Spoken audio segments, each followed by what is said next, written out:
Freedom of speech అంటూ పవన్ కళ్యాణ్ గారు ఈరోజు ప్రెస్ మీట్లో మాట్లాడిన మాటలు చూసిన తర్వాత నెటిజన్లు ట్రోల్స్ చేస్తున్నారు.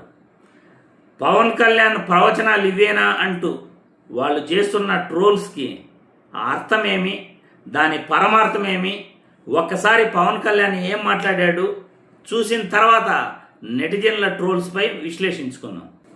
ఫ్రీడమ్ ఆఫ్ స్పీచ్ అనేది పూర్తిగా అపరిమితమైన హక్కు కాదు, దానికి కొన్ని పరిమితులు ఉన్నాయి.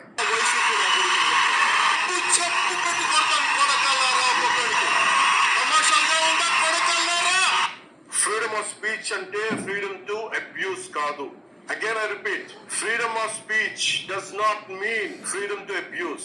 కంటెస్ట్ చేసుకునే నువ్వు ఫిల్మ్ లో యాక్ట్ చేసే నువ్వు కిరాయికి వెళ్ళిందని నువ్వు నీ బతుకు బజార్ బతుకు నీ అదృష్టం బాగుండి వేరే మంత్రి అయిపోతే పవన్ కళ్యాణ్ గారు స్వయంగా నన్ను హోటల్లో మెచ్చుకున్నారు. ఈ రోజే ఎపిసోడ్ అయిన తర్వాత పవన్ కళ్యాణ్ గారే అందరి సమక్షంలో మమ్మల్ని ప్రశ్నించే హక్కు మీకుంది, మా నిర్ణయాలతో విభేదించే హక్కు మీకుంది.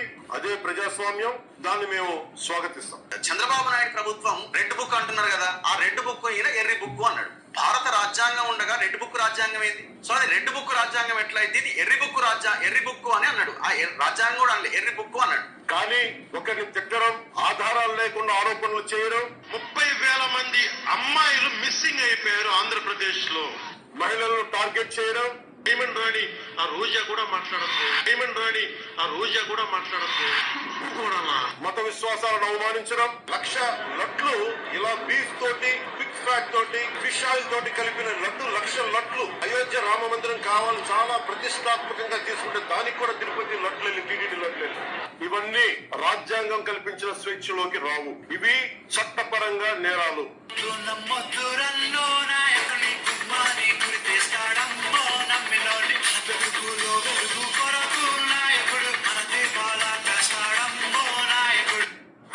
చూశారుగా పవన్ కళ్యాణ్ మాట్లాడిన మాటలకి సోషల్ మీడియాలో నెటిజన్లు ఎలా ట్రోల్ చేస్తున్నారో మీరందరూ కూడా చూశారు. ఇప్పుడు చెప్పాలి రాష్ట్రంలో ప్రజలు, యువత పవన్ కళ్యాణ్ మాట్లాడిన ఫ్రీడమ్ ఆఫ్ స్పీచ్ మాటలకి అర్థాలు ఇవేనా? ఈ రాష్ట్రంలో వ్యక్తిగత స్వేచ్ఛ, మాట్లాడే స్వేచ్ఛ, ఎవరు ఎంత మాట్లాడాలి అనే దానిపై పవన్ కళ్యాణ్ ఇచ్చిన నిర్వచనానికి మొట్టమొదట ఎవరిపైనైనా మనం యాక్షన్ తీసుకోవాలి అంటే పవన్ కళ్యాణ్ పైనే మనం యాక్షన్ తీసుకోవాలి. రాష్ట్రంలో ఈరోజు యువత చెడుదారి పట్టడానికి పవన్ కళ్యాణే కారణం.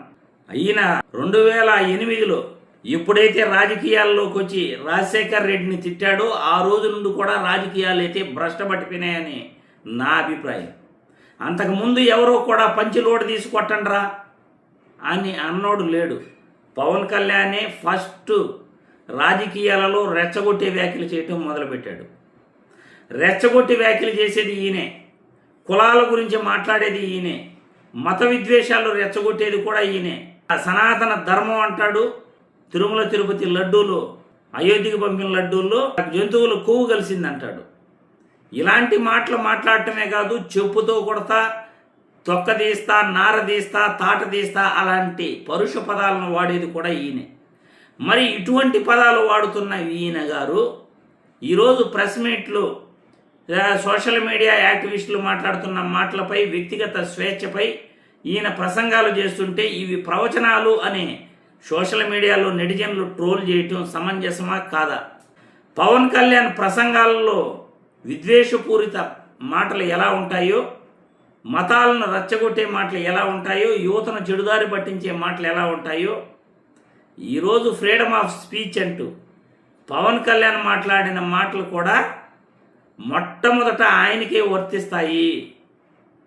రాష్ట్రంలో ఎవరినైనా మొట్టమొదట శిక్షించాల్సి వస్తే పవన్ కళ్యాణ్నే శిక్షించాలి అని పవన్ కళ్యాణ్ మాట్లాడిన మాటలు బట్టే ఆధారాలతో మేము వీడియోలతో సహా చూపిస్తున్నాం.